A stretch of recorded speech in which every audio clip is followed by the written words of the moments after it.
None.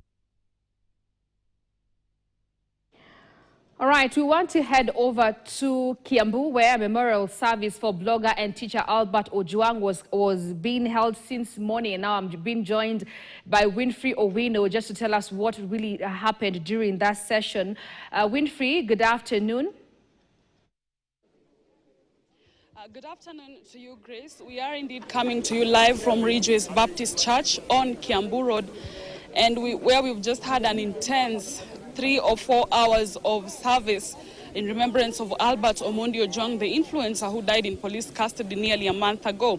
And here we've had sentiments from leaders and the family and close friends who are here.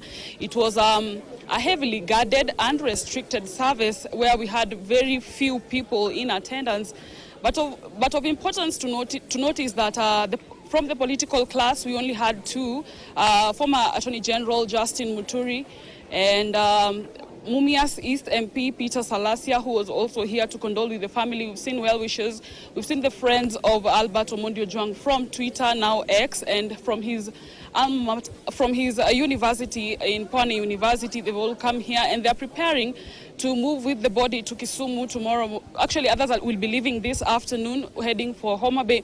But Ojwang's body will spend the night at Chiromo Mortuary.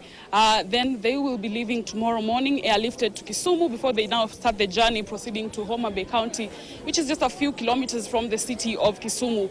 The speeches we've had Ojwang's wife speaking of how the death has really broken her, and she does not know how she's going to move on from there. She actually tells us that she believes she's the last person who had a conversation with him on the night when he arrived at Central Police Station.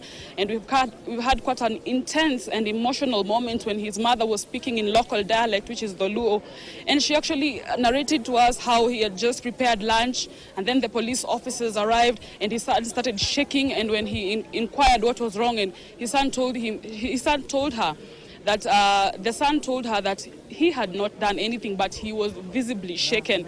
So the mother is really crying out for justice. The father has spoken very strongly. He has managed to contain his emotions and had a very strong and powerful message, just asking for justice. And we've also had a very nice sermon that has spoken to the family to give them hope, hoping they'll get strength from God as they continue to come to terms with the loss of their loved ones. So, Grace, at the moment, those are the updates that we have for you.